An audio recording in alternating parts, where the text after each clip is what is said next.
All right, we're back. I've got a special bonus for you. The king of sales, Mr. Jeffrey Gitomer, was listening to our daily sales briefing at noon about getting ahead of the recovery curve. He has got some suggestions for you, so I'm bringing him on live right now as a bonus daily sales briefing for some tips and tricks from the king of sales on what you need to be doing right now to get ahead of the recovery curve. So, welcome to the Daily Sales Briefing bonus briefing, Mr. Gitomer, and we are glad to have you on. My first question for you right now is what should people be doing today, salespeople, to get ahead of the recovery curve? There's two things to do. Number one, wake up earlier. And number two, love what you do or get the heck out of it.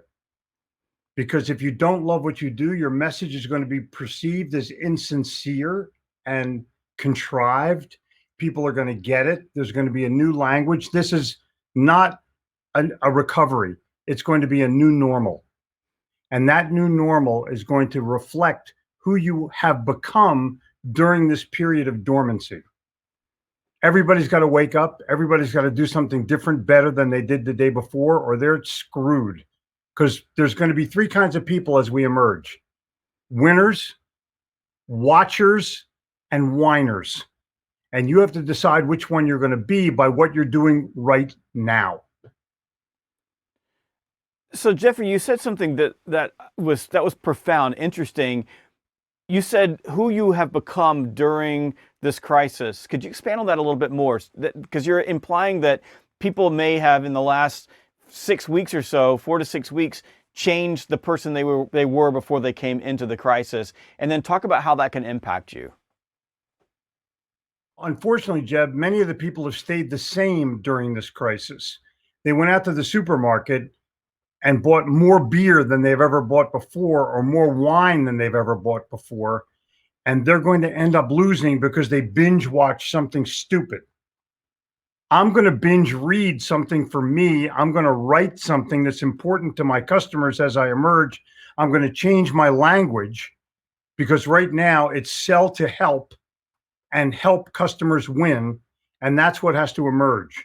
And if you think you can be the same that you were when you started, you're going to get passed by people that have prepared. Well, that's an interesting concept, I think, because when I think about coming into the crisis, where we were and where I am as a human being, one of the things that I've told people a lot is that I'm going to be a different person coming out of it.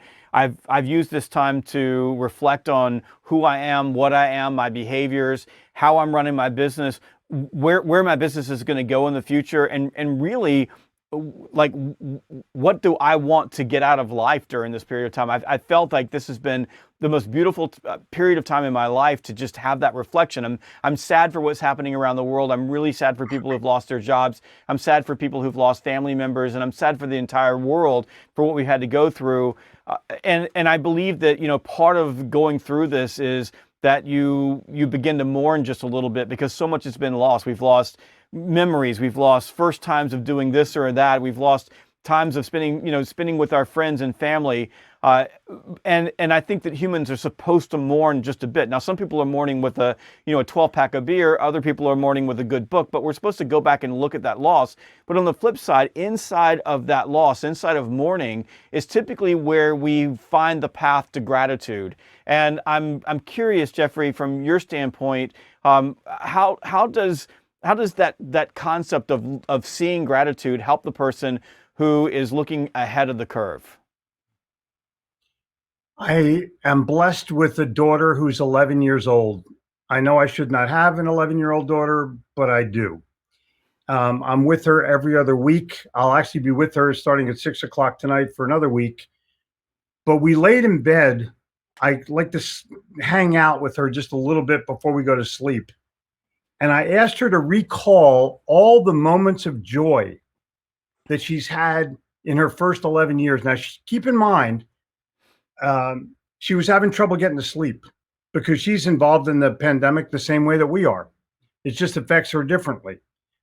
So I asked her to go back to Paris, to go back to New York City, and find those moments in joy. And you know what happened? She was asleep in 5 minutes. So you can mourn or you can lament, but you also have to relive some of the moments that brought you total joy in your life so you can understand how this has to emerge. You have to emerge with attitude. I'm creating an entire course on recovery because I believe that that's the place where we have to be. Everybody is going to need to come out of this in a brand new way, a new normal, because the old normal is not coming back, Jeb. So we've talked about what people should do, and I love that you can go back, relive joy and think about the things in the past because that gives you the vision for the future. What should people not be doing right now in order to get ahead of the recovery curve? What are the bad things, bad habits? What are those? You can address time two different ways. You can spend time or you can invest time.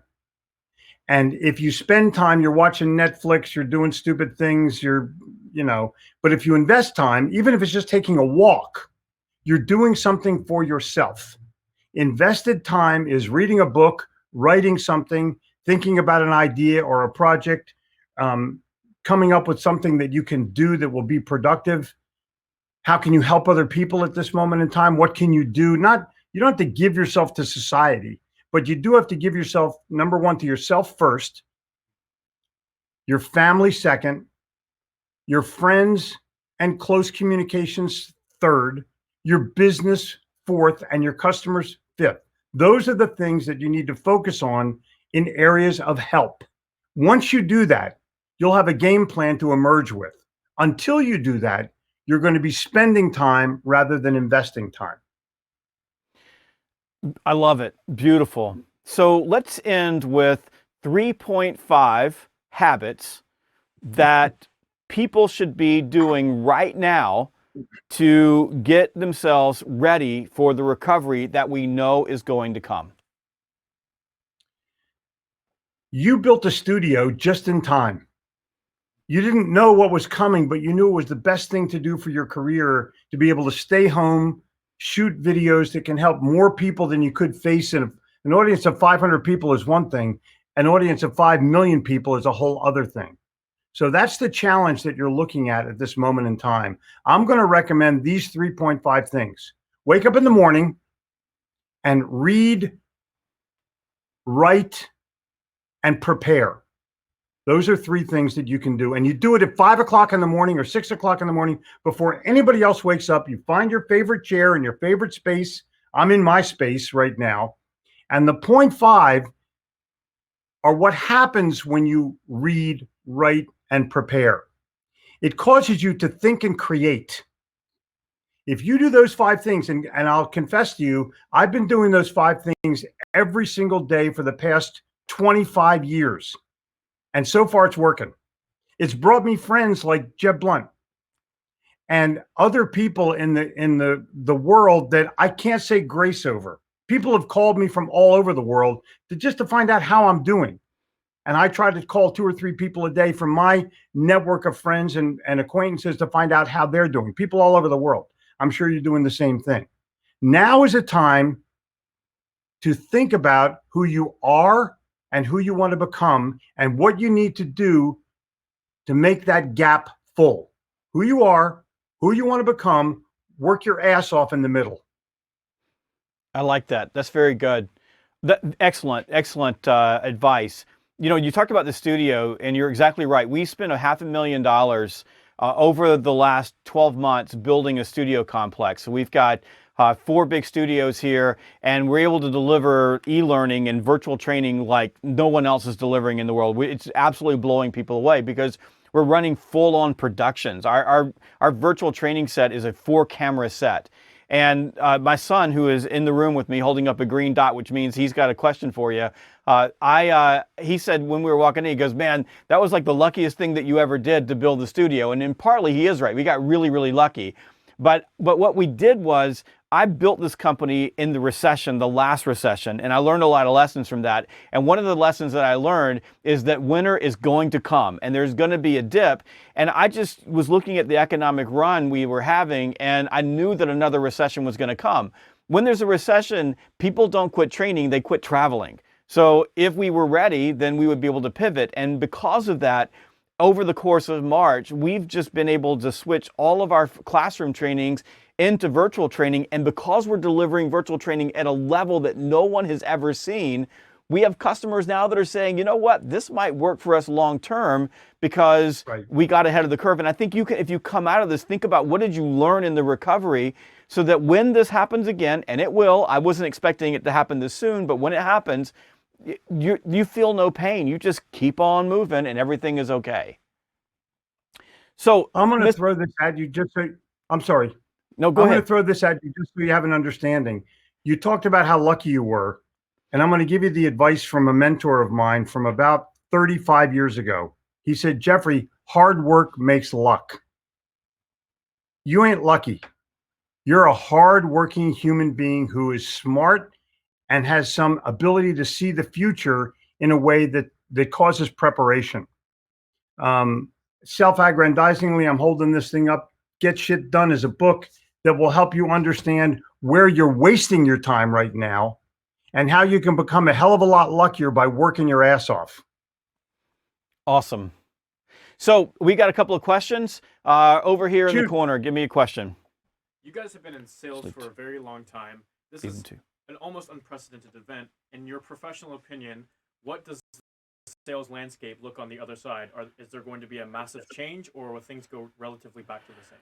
So I don't know if you heard that, Mr. Gitomer, but what does the landscape look like on the other side? Good. Okay. The landscape is what you and I are doing right now. The landscape is going to be virtual. You're going to be having more cups of coffee on Zoom than you've ever had at Starbucks. You're going to be able to reach out to people who have been forced in this time to become virtual. No one knew what Zoom was in the corporate world unless you were a leader or a trainer. Now everybody knows. And you're going to be able to set meetings with people with the right background. You can't have an unmade bed. But the bottom line is you're going to be able to do it in a way that was never done before, faster, more economical, and will lead you to faster decisions. Excellent. We got another question over here. More of a shout out. George Yang Quingdi, all the way from Singapore, is sending you both support. Oh my God. I mean, just to make your point, right? So we're touching people who are in Singapore. And I do agree with you. I think that the world is virtual and a little bit of self-aggrandizement. I'll have a brand new book called Virtual Selling that will be on the street May 15th. And it'll all be all about how you blend all of these different elements to connect with prospects. I got another question over here. One more shout out. Gerald Aldana from the Philippines is sending support now too. Singapore and the Philippines. Amazing. Got another question? No more questions. Mr. Gitomer, I'm going to give you final words and then we are going to be out. I've decided to do a Facebook Live every morning at 10 o'clock on my business Facebook page. It's getting almost 10,000 engagements a morning now. I'm going to keep it up. I'm going to present to my audience in a way that they understand that there is a value that they can derive from rededicating themselves to personal excellence. I'm challenging them every day to redo their thinking. I'm not selling anything at the end. I'm not putting you in my funnel. I'm simply giving you an ability to get to the next level on your own and with the help of others. Jeb, love you. Totally respect what you're doing. Thank you, sir. And that is it. We are done with the bonus daily sales briefing. Go check out Mr. Gitomer at Gitomer.com.